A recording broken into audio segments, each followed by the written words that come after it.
มือวันนี้อบผิวมานี่เนาะใกล้จะได้ไปเมืองนอก ฮะสิได้ไปเมืองนอกละ เฮ้ย แม่นบ่เดี๋ยวนี้ โอ้สั่งมือยง ทางเพิ่นหยอกอีเชียวเราว่าไปเมืองนอกข่อยยังตกข่าวเด้อนี่ มีแต่สิไปนอกเมืองนั่น เอ่อเป็นอะไรข่อยขอถามหยอกจังหน่อยหน่อยเด้อคือเห็นในลาวถ่ายเกี่ยวกับน้องหมอกน้องมวยว่าซั่นเป็นอะไรก็เด้อนี่ความ จับได้ ฮะ ตามมาเล่าแล้วให้จับ เห็นเราเขียนว่าตัวคู่จิ้นน้องมวยกับน้องโอว่าซั่น ตามมาเล่าแล้วน้องแวะ เจ้ายังบ่ได้ฮู้หยังเนาะเป็นได้ชะน้องมวยนี่งามอยู่บ่ แต่ลงยางนะบ่ แม่รวมต้นอย่างยังน้อยนี่คักแท้ปลูกกล้วยทำสิกิน บ่แม่นทำสิกินก็ย่านเขาไปสูดไฟใส่มันสูดกัน หัวหนู นั้นบ่ได้ใหม่ปานใดได้สวนกล้วย แม่นบ่ มันมีน้ำเลยกล้วยมันบ่ได้ใหม่คือแนวอื่นได้ อันนี้บ่อเฟืองเข้าไปเนาะ โอ้ย จะไฟใหม่ก็นี่ยังเที่ยว มันทันได้ติดมันทันได้เตะจำติ พอจะได้ลายงอเติบได้หนึ่งเงาเนี่ย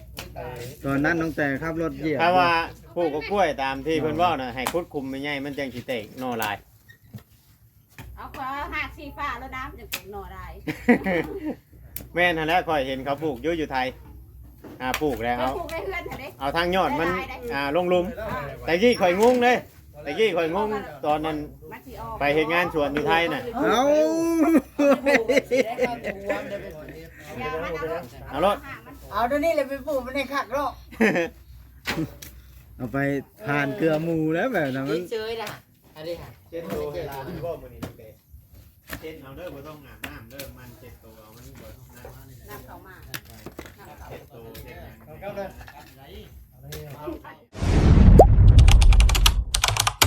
อย่าลืมกดติดตามเพื่อเป็นกำลังใจให้ผมด้วยนะครับ ทุกคนขอบคุณมากๆครับขึ้นรอบคำพี่น้องน้องตุ๊กย่อรั่วมาแล้วผลนะครับนมอัน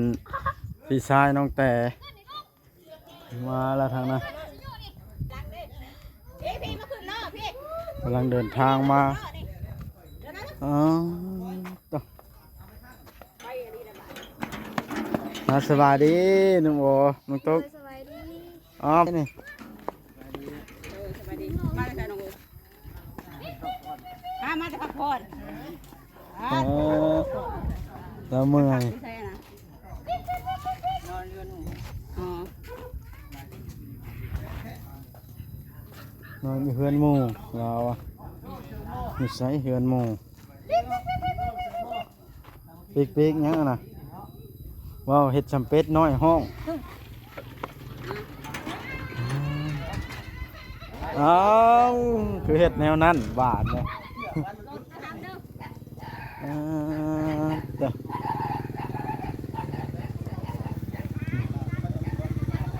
มาเบิ่งกันฮะโจมให้พายน้ำนี่ปลาแก้วปะ แม่ ไว้คอยหิ้วให้ใช่เอ๊บ ขอบใจขอบใจขอบใจ ฮะ โด หิ้วน้ำมาให้ปลาแก้วกันแม่แม่ แล้วว่าเราไม่น่ากิน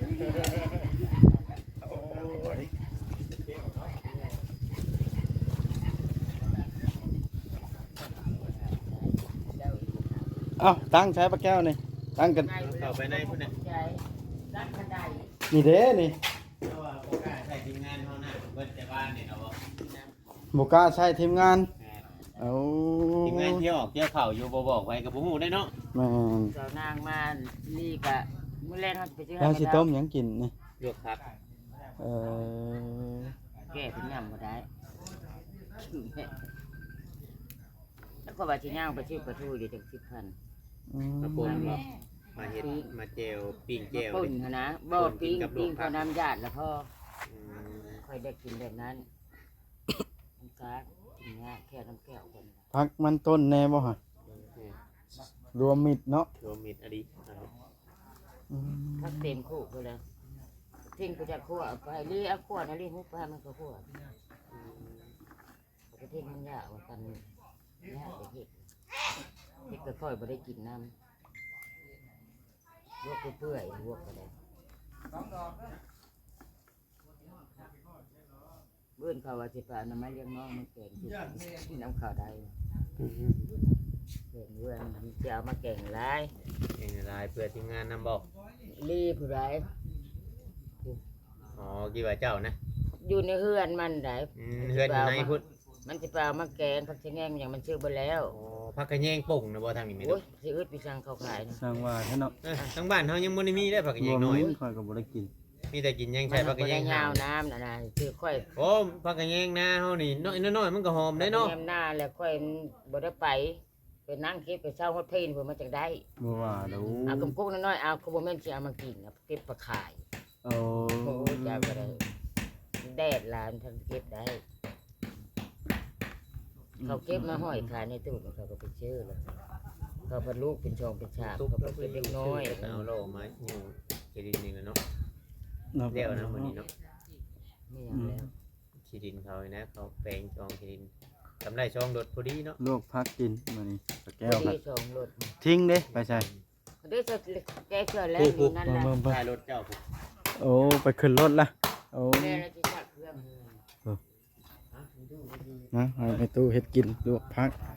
มาเบิ่งทางเฮือนน้องโอเพิ่นก่อนพี่น้องเอ้ยอืมนี่สิเป็นรถบ่าวแซนพี่น้องเอ้ย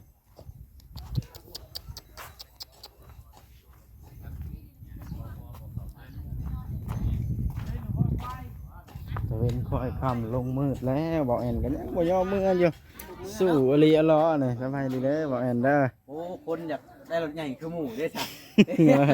คือเห็นไปเบิ่งแล้วบอกแอนว่าแล้วก็ได้ เบิ่งแต่ขาดเงินอยู่ตอนนี้700,000 เว้ากระเด้าหลายราคารถ700,000อยู่ค่าอยู่700,000 ราคาเราจะใช้ขาด700,000เลยได้ เอาเลย ว้าวได้เดี๋ยวนี้ ขาดลายแฮงพี่น้องเอ้ย เออ จะได้อยู่แต่หาเงินก่อนเอามาซื้อลอตเตอรี่นี่บ่ได้น้ำหมูดอก คือการถ่ายกับคำบุถือลอตเตอรี่นี่ ถูกเลขนี่ได้เลยถูกเลขบ่ได้เอานั่นเลย โฮโตเนาะ บ่ได้เว้าหันเว้านี่เจ้าขี้อ้างมาบอสคือกัน โอ้ยบอกไปทั่วละบาทเลยพี่น้องเลยโอ้สร้างเก็บเครื่องอุปกรณ์เตรียมเมื่อแล้วบ่นี่ แม่น เมื่อไว้แท้มาเฮ็ดแต่เช้าพุ่นก็ได้ เจ้าชอบเที่ยว ฮะ เจ้าชอบเที่ยว จบเมียชอบเที่ยวต้อง ฮะ เพลนกับตอนเช้ามาตอนเพลนเมื่อกินข้าวน้ำเมียตอนแรงมาใหม่ เอาแล้วบ้านเขาอยู่ใกล้ๆนั่นนี่อยู่นี่นี่ บ้านเดี๋ยวอยู่ใกล้เฮือนก็เห็นใกล้เลยใกล้เลย เอาแล้ว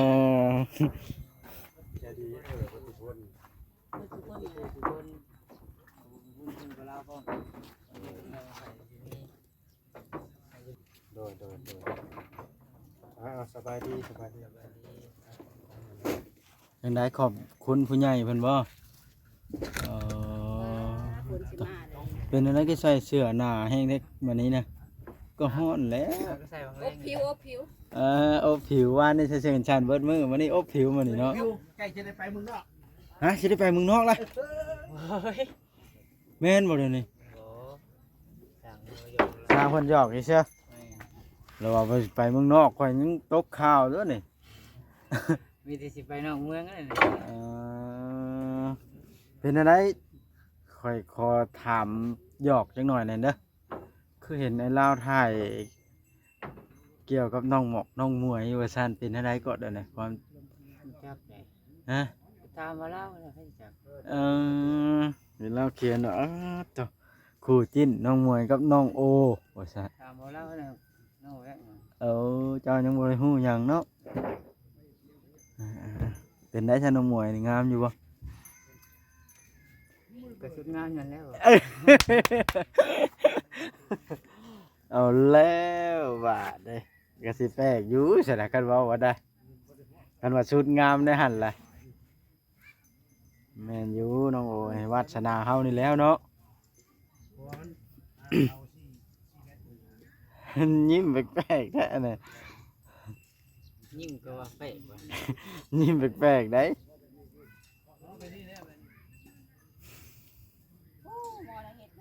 ทางเมืองเฮาก็บ่พาเอาคิดเทือนชานเฮาแล้วก่อนเนาะเรื่องผู้แสดผู้สาวอีนะมื้อนี้นึ่งข้าวแล้วว่าตอนแรกมันนี่คือค่ำแล้วนี่ ยัง เริ่มแล้วนี่สร้างเมื่อเริ่มนึ่งข้าวได้นี่คอยสิอยู่กินน้ำจนเด็กได้มั้ยนี่ มื้อหน้าสิซื้อปลาดุกพันเข้ามาสู่แจ่วแล้วกินน้ำกันลวกพักเนาะผักบุ้งจะว่าสิคักกินเป็นหมู่ อืม ก็ไปคุด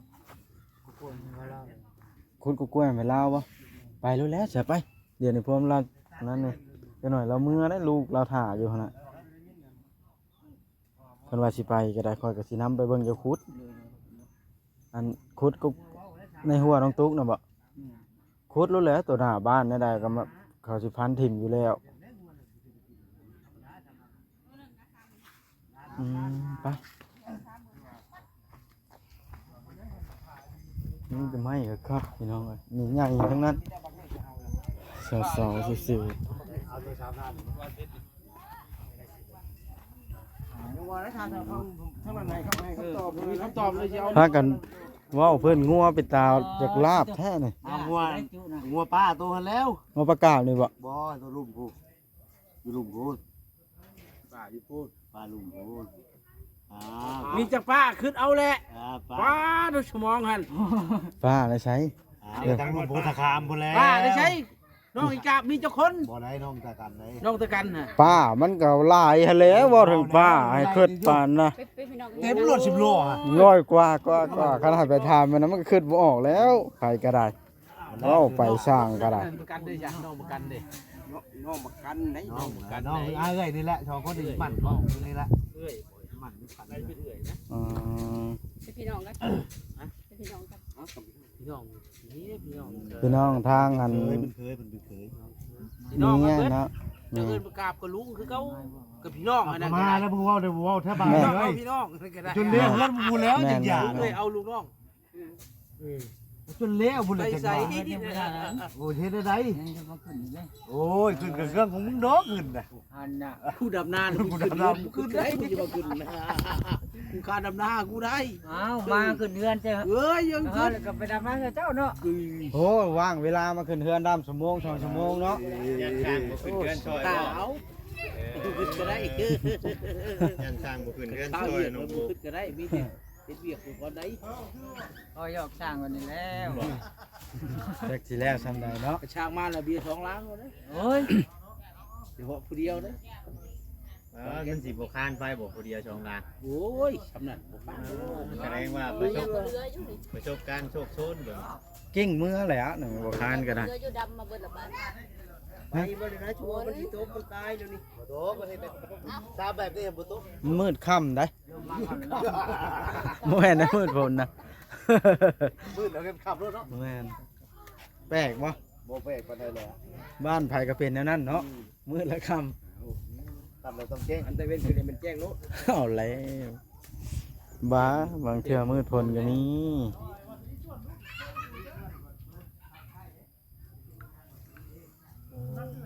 เชามันเหลือบ่เชานี่ไม่บ่พี่น้อง หลายคนหลีทางน่ะตาม่วนแท้นี่เนาะ แม่น เพิ่นพอเห็น ๆ บ่ เพิ่นช่วยกันตัก ขายบ่อยู่ชื่อที่ดินเดี๋ยวนี้ มันว่าดอ ช่วยกันตักขี้ดิน ใส่ แหละ ตัวเลขก็ถ่าย มันลายกล้องโดนอยู่หั่นกล้อง6กล้องแหละ ลบออกมาพี่ก่อน หลายกล้องนี่ อยู่หั่นได้ แหม่ บ้านโคกก็มาย้ายมาอยู่นี่ อันใด ขายดินบ้านโคกมาอยู่นี่ มาชื่อต่ออยู่บ่ เออ โอ้ เออถึงไปตั้งกองบนมือเลย24ชั่วโมง มันบ่ได้ตั้งเรื่อยปานนั้นได้ ฮะ ปีที่แล้วนี่ไปตั้งอยู่เมืองชนผู้ก็ได้ก็ยังย้ายมาตั้งอยู่นี่ ยังบ่ได้นะ ง่ายไป ขาย เลย คุณมาซื้ออยู่นี่สบายบาท มันหลายหม่องไปควัดพง จบเคสได้สบาย มันจบเคสแล้วก็ต้องไปบางไม้เนาะ แต่อยู่จุดเดิม มันบ่ได้อยู่จุดเริ่ม โอ้แม่นความบ่ มาแล้ว ไปตึกขึงใช้สร้างอีก ไปสิหยังบัดนี้เว้าเป็นตาย่านแท้ ไปคนก้นนอกกล้วยชื่อได้ เออ ช่างแบกเอ้ยหิว ไปไปเบิ่งน้องโอก้นนอกกล้วยไปตัว เอาน่ะในรถน่ะในกระบะรถลงมาดูลงในกระบะรถลงมา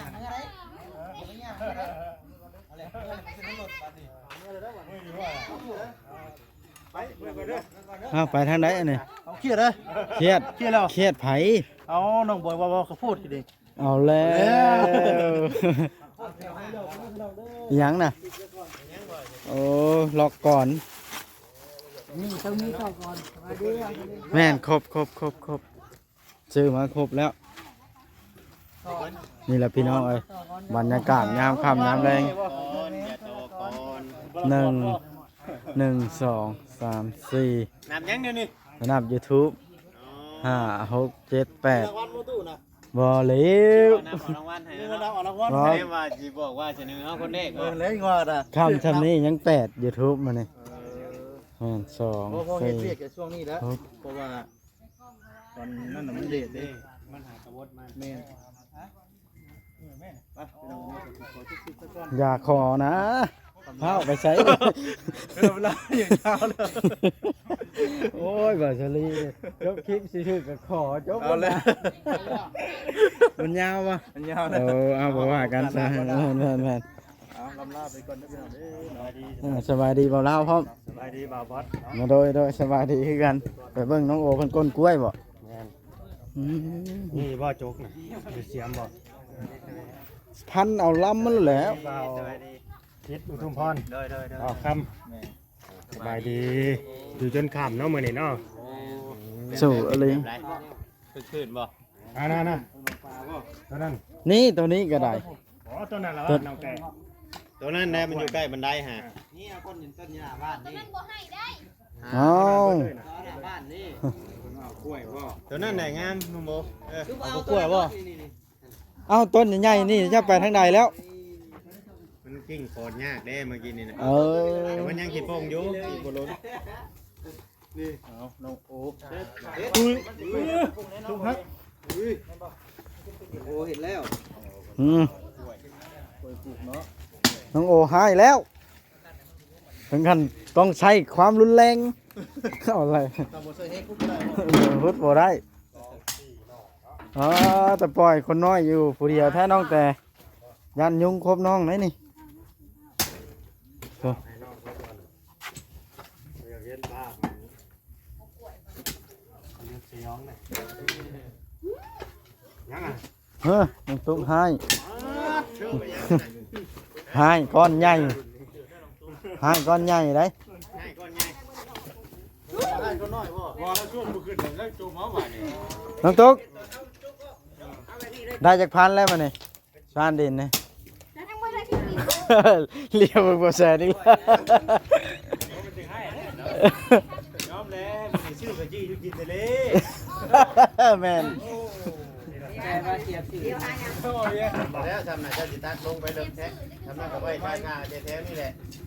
ตักเอาแต่ตัวมันสูงนะล่ะ จบก็ได้ ตักแต่ตัวมัน โอ้โห เพราะว่าตัวซ้ำนี่น่ะคือว่ามันนั่นเลยตักลงไป เริ่มค่ำมืด มีคนมันก็ยังสิเจ็บลง มืดต่อเราจะทูบเขาไปยังตั้งกล้องเต็มอยู่หัวเรามีเรา ไปก็มีแต่ว่าชะมาแถ บ่าว ว แอนบ่าวแสนบ่าวยิงไซบ่าวสาลีบ่าวคำบ่าวจิตบ่าววัดพี่น้องยัง ไล่ไปจักไหนไล่ไปจักกันนี่ วันชาได้เลยเนาะ ไล่ไปจัก ยักยักษ์บ่ อย่างแน่ ยังบ่ช่วยเขาอีกเนาะ กินมันงามเนาะ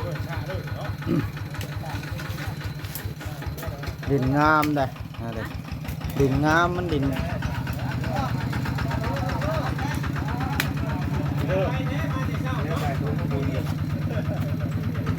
เวลาที่มาปลูกอยู่สวนเพื่อนบ่ปลูกอยู่สวนยางน้ำคักได้ แต่รองยางนะบ่ แม่บวงต้นยางยังน้อยนี่คักแท้ปลูกกล้วยทำสิกิน บ่แม่นทำที่กินก็ย่านเขาไปจูดไปใส่มันถูกกัน หัวดู นั้นบ่ได้ใหม่ปานใดได้สวนกล้วยมันมีน้ำได้กล้วยมันบ่ได้ใหม่คือแนวอื่นได้ อันนี้หมอเฟืองเข้าไปเนาะ โอ้ย ไปไผใหม่ก็นี่ไปอยู่เที่ยว มันทันได้ติดมันทันได้เตะจำติ ก็จะได้ลายงอเติบได้หนึ่งเงาเนี่ย เ ตอนนั้นน้องแต่ขับรถเหยียบ ถ้าว่าปลูกกล้วยตามที่เพิ่นเว้าน่ะให้คุดคุมไม่ใหญ่มันจังสิเตกหน่อหลาย เอาก็หักสีฟ้าแล้วน้ำจะตกหน่อได้ แม่นหั่นแหละข่อยเห็นเขาปลูกอยู่ไทยปลูกแล้ว ไป เอา ปลูกให้เพื่อนเถอะเด้ เอาทางยอดมันลงหลุมแต่กี้ข่อยงงเลยแต่กี้ข่อยงงตอนนั้น มันสิออก ไปเฮ็ดงานสวนอยู่ไทยน่ะ เอา อย่ามัน เอารถ เอาเดี๋ยวนี้เลยไปปลูกมันในคักเนาะ เอาไปทานเกลือหมูแล้วแบบนั้นมัน เฉยๆนะอันนี้ค่ะ เจ็ดโตเวลามันบ่มื้อนี้เด้เจ็ดเอาเด้อบ่ต้องอาบน้ำเด้อมันเจ็ดโตเอามันบ่ต้องน้ำ น้ำเข้ามาน้ำเข้า เจ็ดโตเจ็ดเอาเลยเอาไข่มันนั่นก็บ่ต้องนอนเด้มันหลาย มันเป็น ครับแล้วป่ะ ถ่ายเด้ ไปหากันมาฮอดได้ อยู่บ่โคตรเป็น สวัสดีเด้อมาน้ำกันนี่นี่แหละน้องตุ๊กก็ใส่โอ้ยอีตนน้องตุ๊กเนี่ยมันนี่บ่ได้จะกีบมันนี่เนาะฮะ อยากน้ำเย็น อยากน้ำเย็น น้องเตไปชื่อน้ำแข็ง น้ำยังก็ได้นะ น้องตุ๊กบ่ได้ให้บ่แซะบ่เวียงใช้ให้1,000 บาทบ่เว้นในมื้อเด้อขอยสิให้น้องตุ๊กค่าอันซ่านดินเด้อมื้อนี้เด้อ พอให้1,000 บาทได้ยังอยู่นั่นอยู่เอาไป อ้าวเอ้ยอีกอ้าวน้องตุ๊กอันนี้ค่าซ่านดินเด้อ รถนี้รถนี้ อ่า ตุ๊กคิดรถนะตามมา เฮ้า เกิดเศร้าพันจะพูดให้ได้เนาะ เอาแล้วว่าได้บ่ซ่อนดินก็จะได้ทั้งนั้นก็ได้ฮะ อ๋อรอมื้อนี้ว่ะ โอ้ยจกแล้วบ่หาเบิ่งซื่อได้ ไม่ใช่จุกแล้วมื้อนี้จุกแล้วเรามาแล้วบ่หมดเด้ย ฮะ เรามาแล้ว มาแล้ววันนี้วัด แล้ว แล้ว คนรอเนาะย่อมือยังบ่ให้เราอยู่ ขอยสิจำเป็นได้ให้แล้วเรามาแล้วเนาะมาตุ๊บ เป็นเลยเด้อ มาตุ๊บปั่นก็มาเอาคอยบ่ให้เสียน้ำใจดอกเอา มาอยู่รอบ่ ไม่รอดว่าวันนี้ บ่ให้ไปเช้าเมื่อยอยู่พุ่นแล้วคนแก่พาจะให้ยู่ล้อเนาะอืม ขอบใจเด้อบ่ได้ โดย คนหล่อคนงามคนเท โดย ขอบใจ เสียใจบ่บ่ให้ไม่เท่ากัน เอาแล้วแม่นบ่น้องตุ๊กบ่เท่ากันบ่ นั่งให้ อือตะ นั่งตุ๊บบาทเครียดบัดนี้ เครียด ตะบดนั่งให้อ๋องก เอาแล้ว จะได้บ่บ่ เจ้าอย่าเฮ็ดแบบฉันเจ้าน่ะมื้อหน้ามื้อในอ้ายสิบ่เข้ามาหาได้คำเฮ็ดแบบนั้นคำว่าเฮ็ดหยอกกับว่าเฮ็ดหยอก ฮะ เด้อก ำลังเลือกโดย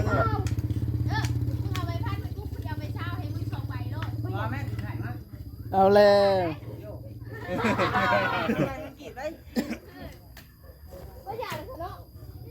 ฮะคลิปนี้ก็สิได้จบคลิปสำนี้แล้ว จบเลย แม่นมันมียาวสบายดีเด้อฮะ เราสบาย เลยโดยจบคลิปก่อนบ่าวอันซาลีเอ้ย เอามันนี่ค่อยฉลายมัน นั่นเด้ทางลุงวันชัยแล้วปลูกพักหย่างอันนี้โดยสบายดีเด้อลุงเด้อ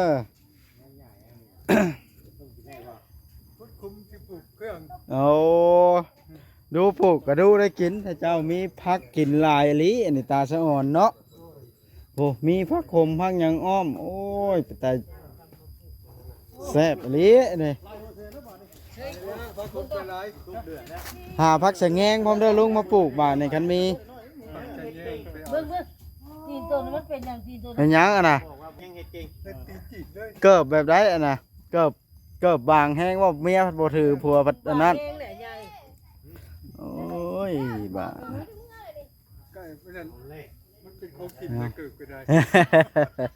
เอาสู่ไปลุงกระป๋องเนาะมาเลยพี่น้องจบคลิปสำนี้แหละ